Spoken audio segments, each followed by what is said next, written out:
Mým letošním plánem je přechod Krkonoš trasou zvanou Krkonoše Crossing. A aby toho nebylo málo, přidal jsem si k tomu ještě Jizerky, Jestřebí a Orlické hory. Čeká mě asi 200 km s celkovým převýšením 5300 metrů.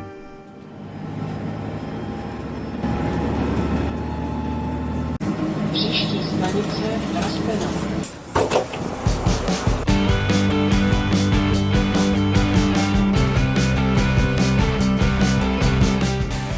V lázní Klipverda omrknu kolonádu, ale moc se tu nezdržuju. Nahoře nad obcí mě totiž čeká nevšední kuriozita. Impozantní obří sud hostí stejnojmennou výletní restauraci. Stavba vznikla v roce 1931 a je oblíbeným cílem turistů. Začíná pršet, což je trochu komplikace. Naštěstí můj další cíl leží hned u cesty. No, říkal jsem u cesty.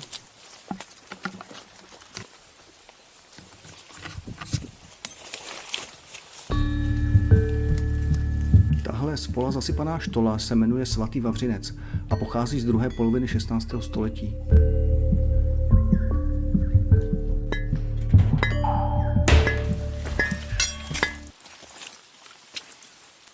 Svahy zdejších hor dodnes nesou znaky hornické činnosti započaté před více než 4 stoletími. Zdejší nálezy cínové rudy dokonce vedly v roce 1584 k založení celého hornického města, dnešního Nového Města pod Smrkem.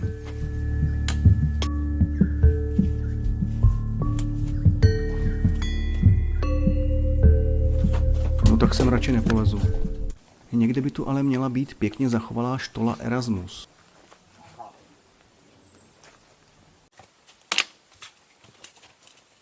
Dědičná štola Erasmus byla otevřena roku 1580 a odvodňovala stejnojmenné dolové pole. Zlatý věk dolování ve zdejším kraji skončil po 30leté válce a pak už se spíš jen paběrkovalo.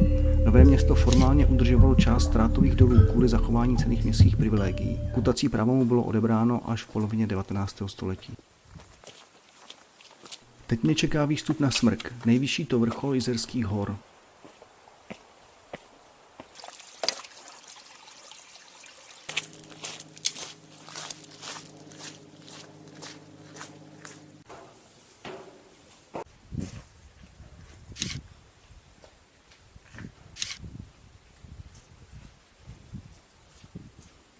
Útočiště pro dnešní noc mi poskytne zdejší útulna.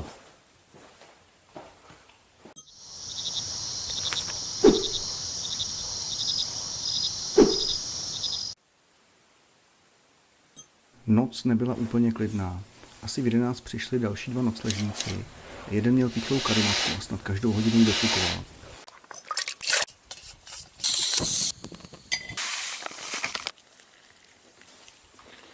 Hele, takže Ahoj. čau a šťastnou cestu.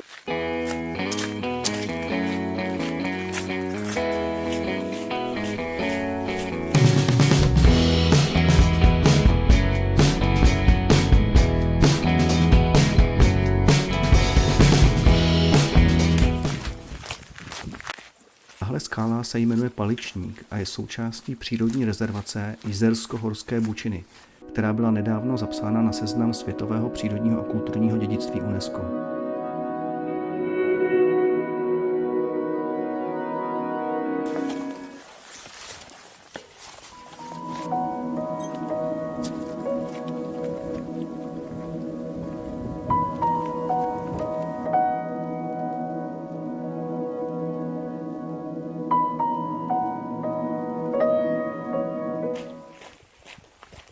Pokračuji hřebenovkou na Pytlácké kameny.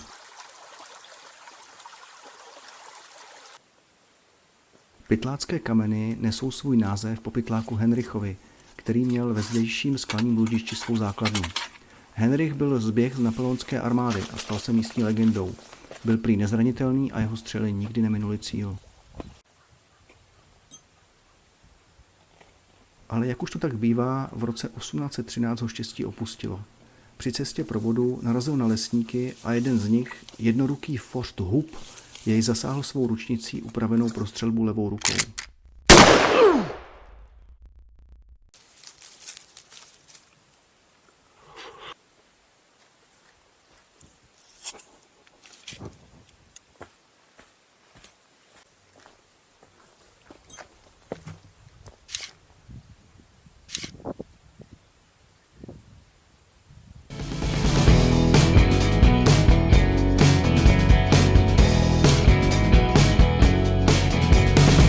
Osada Jizerka leží v mrazové kotlině a je známá jako nejchladnější místo Jizerských hor.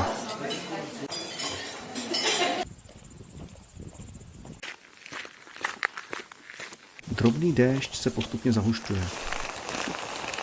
Největší slejvák naštěstí přečkám v altánku u železničního mostu přes řeku Jizeru. Mimochodem, trať po něm vedoucí je zajímavým unikátem. Jde o nejstrmější trať v ČR a jednu z posledních ozubnicových železnic v Evropě.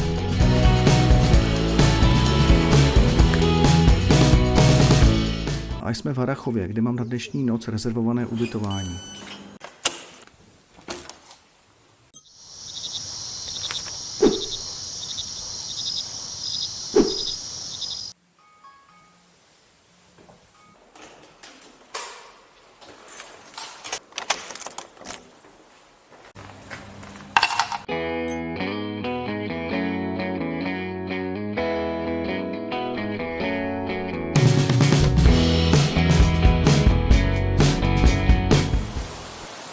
Mumlavský vodopád mám v tuto ranní dobu sám pro sebe, ale udělám tu jen krátkou zastávku.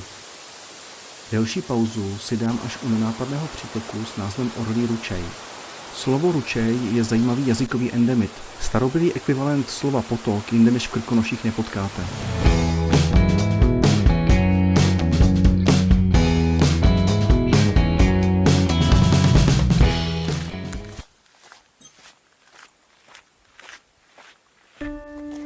Dál pokračuji po hřebenové cestě česko-polského přátelství.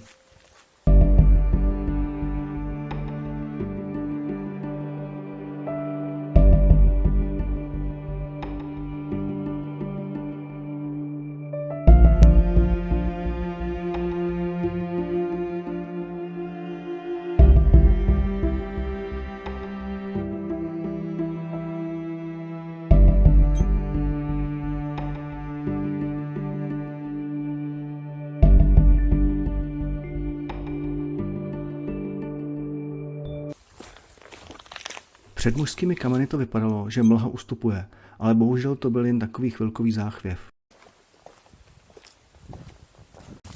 Vole, začalo lejt.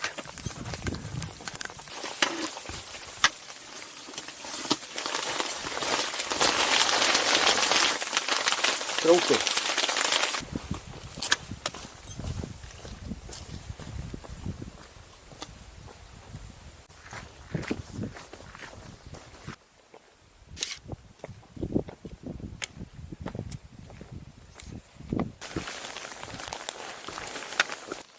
Hele, Krakonoši, nešlo by s tím počasím něco udělat?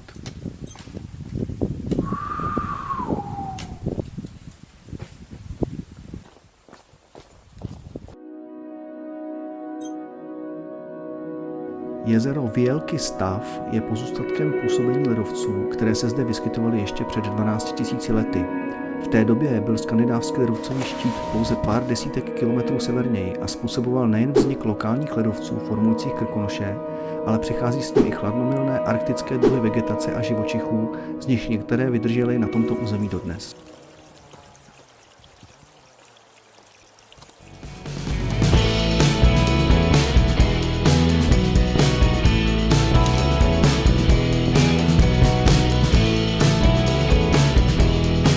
Ve Slezském domě jsem si dopředu přes internet rezervoval ubytování. Zakvartírování. Český? Česky? No, můžu. OK, ubytování.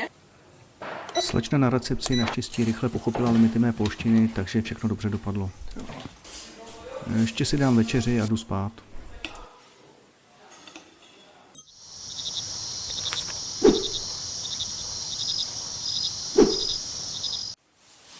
Protrhání oblačnosti včera k večeru bylo bohužel dočasné. Meteorologové hlásí na dnešek déšť a pohled ven jim dává za pravdu.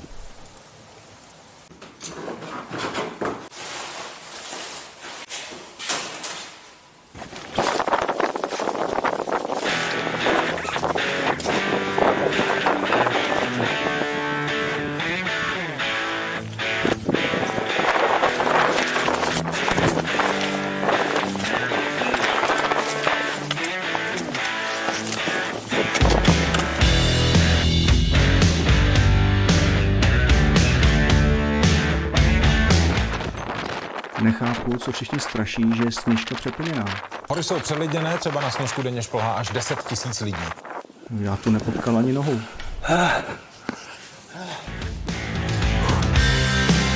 Cesta dolů taky žádná hitparáda, ale vítr je tu o dost slabší, takže už si nemusím držet pončo, aby mi neuletělo. Na chatě Jelenka jsem dřív než obsluha a tipuji, že pro dnešek zůstanu i jediným zákazníkem. Žádná změna ani cestou na pomezní boudy. V místním pivovaru si dám oběd, ale nemůžu tady sedět věčně, takže vyrážím na pomezní hřeben.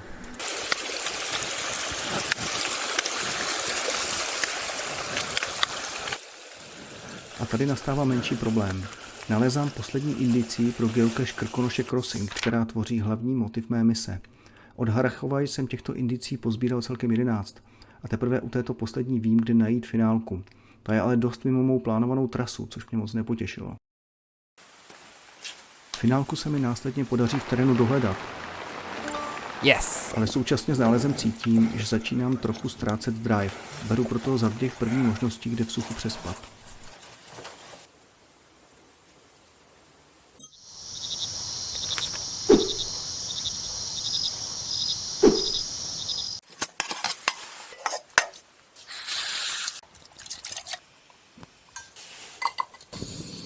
Včerejší den nabořil můj plánovaný harmonogram. Rozhodl jsem se proto pro drobnou změnu. Místo původní trasy po hranici to říznu přes Žacléř a tímto tahem zpoždění doženu.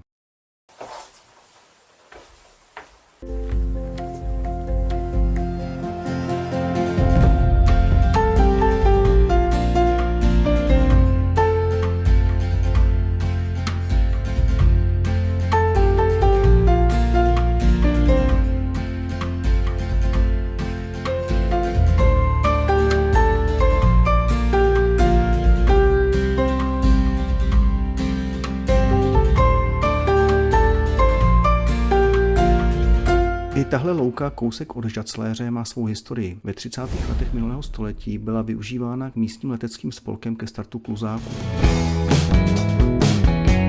V Žacléři na náměstí chvíli suším oblečení a pak pokračuji na Bernardice.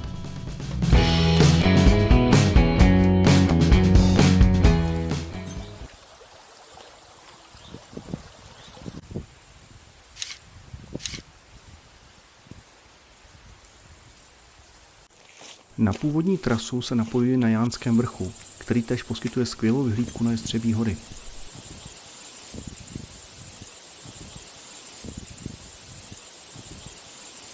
Před výstupem na Jestřebí hory naberu ještě vodu z léčivé studánky.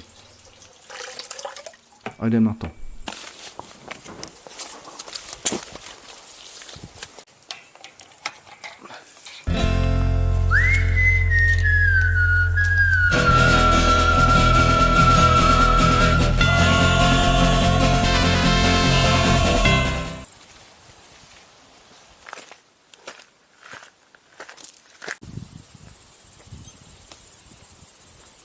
Jsem na hřebeni Jestřebích hor. Trochu se pokochám výhledem a mašíruju dál.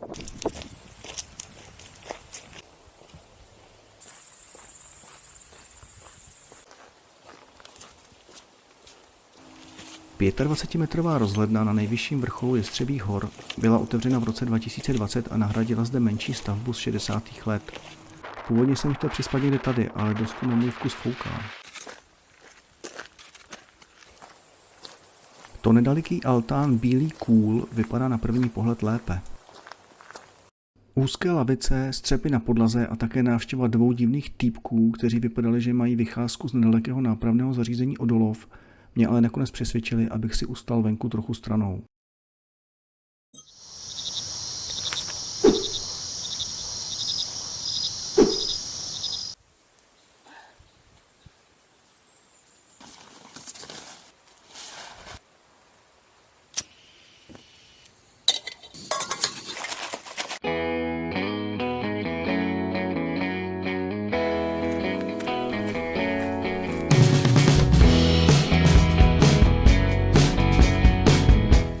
Tohle už je ta zmiňovaná věznice Odolov, která leží v areálu bývalého černouhelného dolu.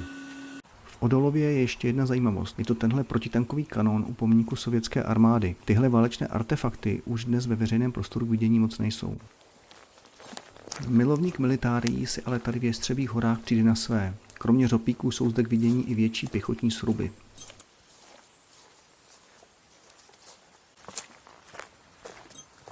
Rozhodně taky nemůžu vynechat jednu geologickou zvláštnost.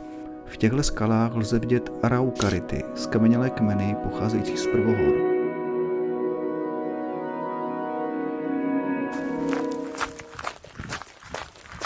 Pomníček u cesty připomíná tragickou havárii letounu MiG-21 z roku 1975.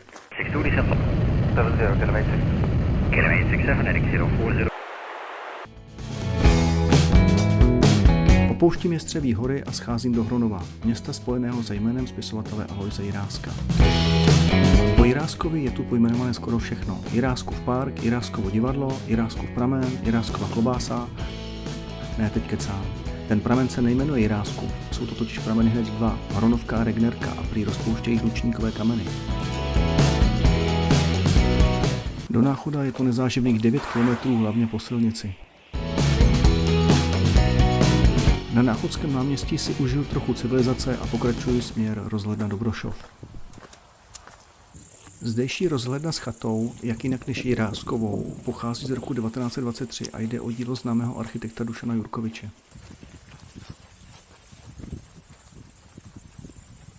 Jdu do pekla, tak se totiž jmenuje osada při soutoku Metuje a Olešenky, kde mám na dnešek domluveno stylové ubytování v historické Bartoněvě útulně. To je mimochodem taky stavba od Dušana Jurkoviče a kulturní památka.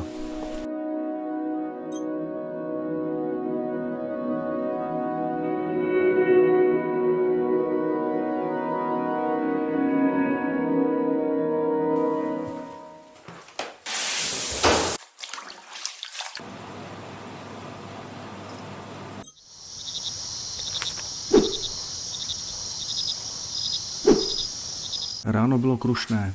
Po večeři jsem si totiž přisedl k privátnímu stolu místňáků a družba se postupně zvrhla v panákovou vánici.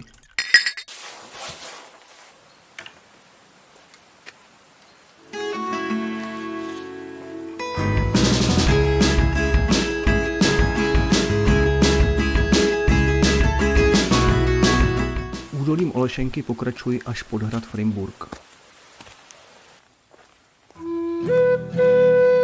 Hrad byl poprvé připomínaný v roce 1354 a jeho osud se po téměř 300 letech definitivně uzavřel, když jej v roce 1628 vypálili vzbouření sedláci.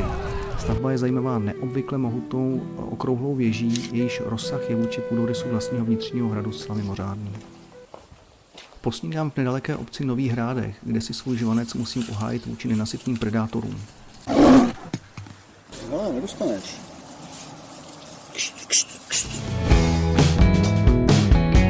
Kousek za obcí je na původním tubusu zrušené větrné elektrárny vybudována zajímavá rozhledna.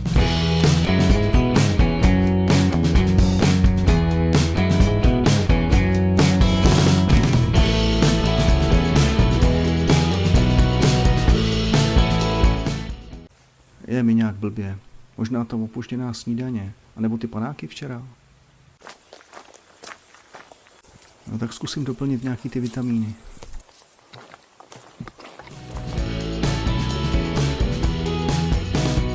V Olešnici v Orlických horách do sebe naleju 2 kofoly a snad už to bude OK. V tomhle městečku nemůžu minout jednu nenápadnou zajímavost. Tenhle sloup je pranýř ze 17. století. Ponižující tresty jako stání u pranýře spojené se ztrátou cti měly dřív velký význam, protože čest byla tehdy stěžejní hodnotou. No dneska už by to asi nefungovalo.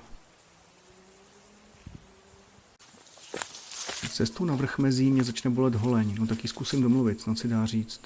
Nezlob.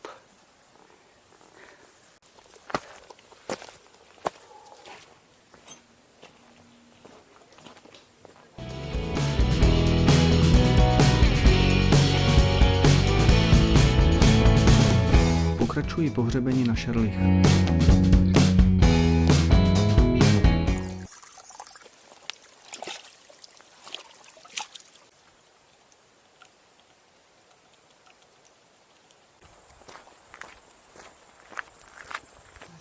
Masarykova chata je otevřená, takže si dám polívku. Na Velkou Deštnou jsou to odsud asi 4 kilometry. Cesta vede bohužel většinou po asfaltu. Na tomto nejvyšším vrcholu Orlických hor dnes plánuji strávit noc. Na západ slunce se sem k mému překvapení nahrne dost lidí, z nichž někteří přespávají v nedaleké útulně. Na další socializaci se ale dnes necítím, proto si ustalu přímo v suterénu rozhledny.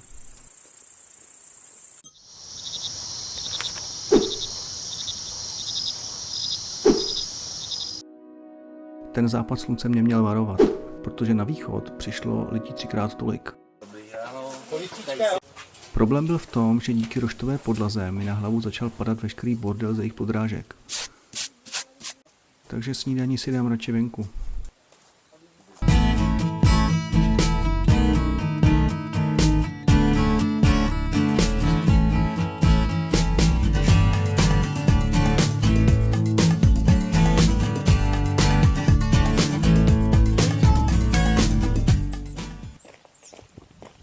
Rozhodně nevynechám návštěvu zajímavého samoobslužného baru. I když na Limču je trochu zima. Značka konečně opouští asfaltovou silnici.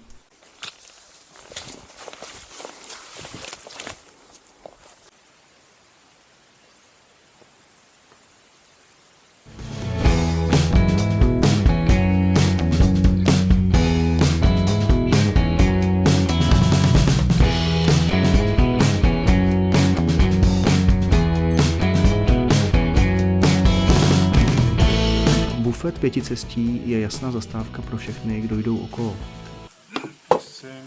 A já odtud následně směřuji na Anenský vrch.